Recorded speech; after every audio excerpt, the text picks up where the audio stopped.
हाँ, नमस्कार प्यारे भारतीयों। तो आज 22 तारीख है, 22 जून है और बहुत सी घटनाएं हुई। और इन घटनाओं में हमने एक चीज़ देखी कि भारत का पक्ष क्या है।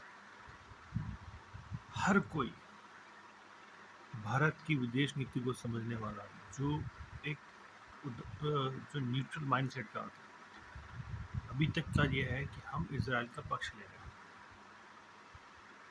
और सही चीज़ है, इसराइल का पक्ष लेना था आपको जब जो हमास के टेररिस्ट ने अटैक करा था, उस वक्त इसराइल का पक्ष लेना था। इसराइल ने उसके बाद रिटेलिएट करा, तो हमास की जब तक हमास के आतंकवादी को मारा तब तक उसका पक्ष लेना था। फिर उसके बाद जब लोगों को मारने की बात आई, क्योंकि एक्चुअली खीज है कि समझ में आने लगा है, और सारे एक्सपर्ट्स बुद्धिजीवी पूरी दुनिया भर के कह रहे हैं, बुद्धिजीवी जैसे वही इकोनॉमिक चलाते हैं, ये आलतू फालतू के तो राइट विंगर है ना, ये देशों को बर्बाद करते हैं। हिंदुस्तान में बर्बाद इसी वजह से हो रहा है क्योंकि ये स्टैंड ले नहीं सकते। ये इन्हें लगता है कि हम आइडियोलॉजी पे चल रहे हैं। इसीलिए मैं आपको ये चीज़ बताना चाहता हूँ कि एक खास आइडियोलॉजी पे चलने में नुकसान ये होता है कि आप उस आइडियोलॉजी को छोड़ नहीं सकते, और जो आइडियोलॉजी दूसरे देश की अगर वैसी है तो आपको उसको अडॉप्ट करना पड़ता है। तो यहाँ मूर्खानंदों का एक जमावड़ा लग गया है हिंदुस्तान में इस आइडियोलॉजी के साथ, दक्षिण पंथियों की जो अल्ट्रा राइटिस्ट भी हैं। कि जैसा इसराइल के जो पीएम है, वहाँ की जनता भी उनको पसंद नहीं कर रही है। मतलब इतनी रिपोर्ट्स आ गई, इतने एक्सपर्ट्स के भी हो गए। मैं नहीं कह रहा हूँ कि मैं वहाँ नहीं गया हुआ, मैंने पढ़े यूट्यूब पे एक्सपर्ट्स के रिपोर्ट पढ़े, बहुत ही क्रेडिबल न्यूज़ चैनल्स हैं उनके, जो एक्सपर्ट्स हैं उन्होंने बताया कि वहाँ की जनता ही उनको हटाना चाह रही है, लेकिन अगला बंदा हटना नहीं चाह रहा, क्योंकि वो कभी इधर युद्ध कर रहा है, कभी ईरान पे कर दिया है, अब ईरान से इंगेज हो गया है, अब पता नहीं उसके बाद फिर किसी और जगह देंगे। अरे क्या चल रहा है यार। अच्छा खासा इसराइल देश चल रहा था। किसी देश को आगे बढ़ने के लिए आर्थिक ताकत चाहिए। आप आर्थिक ताकत तो छोड़िए, उसकी जो सैन्य ताकत है उसको भी कमज़ोर कर रहे हैं अपनी एम्बिशंस के लिए। भारत ने ऑपरेशन सिंदूर कर दिया। आज तक पता, पुलवामा के बाद किसी भी चीज़ एक्चुअली आजकल वो कोई चीज़ पता ही चलती ही नहीं है। तो मूर्खानंदों की एक फौज आ जाती है और वो कहती है कि अब तुम पाकिस्तान को ध्वस्त करिए। ऐसा है, मैंने पहले वीडियो में कहा कि बहुत बड़े देशों के अंदर 10, 20, 50 मिसाइलें मारने से कोई ध्वस्त नहीं होता। आर्मी जानती है, आर्मी जो मिलिट्री है वो जानती है, दे नो अबाउट इट, कि हमने 50 मिसाइल धर दी और मार दी तो उनसे कोई देश खत्म नहीं होता। देश खत्म करने के लिए आपको मिलिटरीली, डिप्लोमेटिकली, पॉलिटिकली और सोशली चारों तरफ से आपको उनको घेरना पड़ेगा। आप सिर्फ मिलिटरीली घेर रहे हैं, आप मतलब आप सैन्य ताकत के जोर पे घेर रहे हैं, उससे ना वो देश में फर्क पड़ता है ना कुछ है। अरे जैसे आज के टाइम में एक बात आप मान के चलिए, सेना एक तरीके से नेशनलिस्टिक रेडिकलाइज्ड फॉर्मेशन होता है, ऑर्गेनाइजेशन होती है किसी भी देश की हो।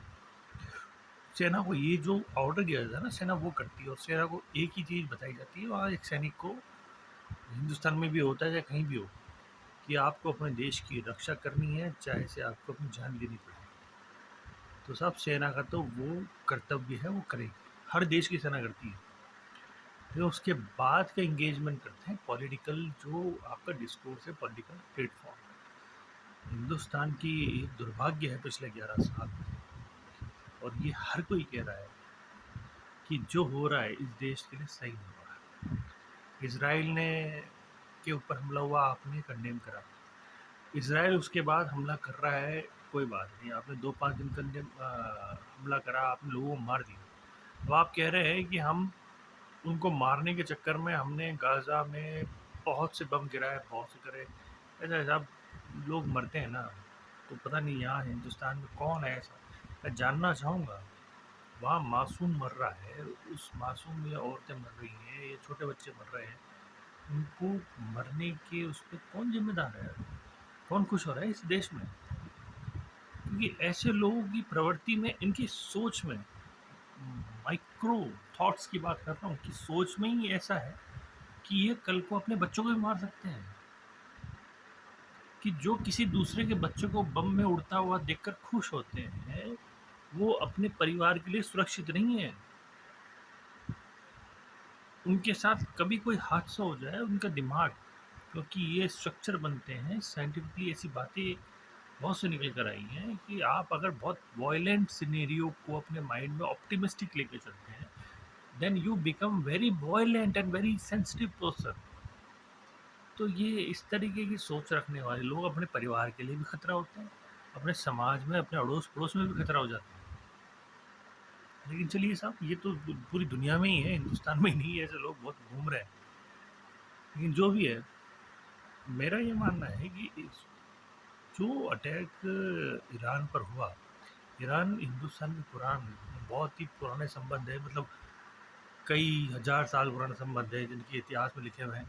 हमने पढ़े नहीं, लेकिन ये बातें बताई जाती हैं, और ऐसी बातों को कोई डिनाई नहीं करता है, तो हम मान के चलते हैं कि सच है। तो इतने पुराने संबंध हैं, तो आप एक छोटे से डिफेंस प्रोक्योरमेंट के लिए $2.5-3 बिलियन के लिए एक देश के साथ संबंधों को ताक पे रखें। हमने सुना है कि $2-3-4 बिलियन का ईरान इसराइल के साथ संबंध है सैन्य, तो उसके लिए $3-4 बिलियन के लिए आपने 1000-2000 साल पुरानी सभ्यता के साथ अपने संबंधों को ताक पे रख दिया। ऐसे मूर्खानंदों को मैं यही कहूँगा कि साहब थोड़ा जान लो और अपनी विदेश नीति को सुधार लें, तो बढ़िया है। मैं चाहता हूँ कि युद्ध आगे ना बढ़े, क्योंकि लोग दोनों तरफ मरेंगे, चाहे इसराइल हो चाहे ईरान हो, उन बेचारों को कोई कष्ट नहीं, उनको कोई कसूर नहीं है। लेकिन देखते हैं साहब, क्योंकि मैं यही बोलूँगा कि ये जो राइट विंग विचारधारा है पूरी दुनिया में छाई हुई है ना, ये विश्व युद्ध करा के मानेगी। Hindustan needs a liberal ideology now. अब अगर हिंदुस्तान को लिबरल आइडियोलॉजी मिलेगी तो ही हिंदुस्तान आगे बढ़ पाएगा। ये तो इनके ढुलमुल रवैये में हमने इसको कर लिया, हमने उसको कर लिया, बस हमें तो कुछ नहीं चाहिए, हमें तो $3 बिलियन की रसद मिल रही है इसराइल से, तो हम, अरे यार लॉजिक तो सोचो। ईरान से तुमने पिछले कई सालों में ना जाने कितने $1 बिलियन के तेल खरीद लिया, तुमने उसको दत्ता बता दिया। सही है सर, सही है। बतेरे ही एक्सपर्ट घूम रहे हैं जो ईरान के, बतेरे ही फौजी एक्सपर्ट है। मैं तो कहता आया, सेना ऐसे एक्सपर्ट्स को घर बैठा दे और बोले कि हमारे सेना का अंग ही नहीं है। ये फर्जी लोग हैं। जय भारत, मेरे चैनल को सब्सक्राइब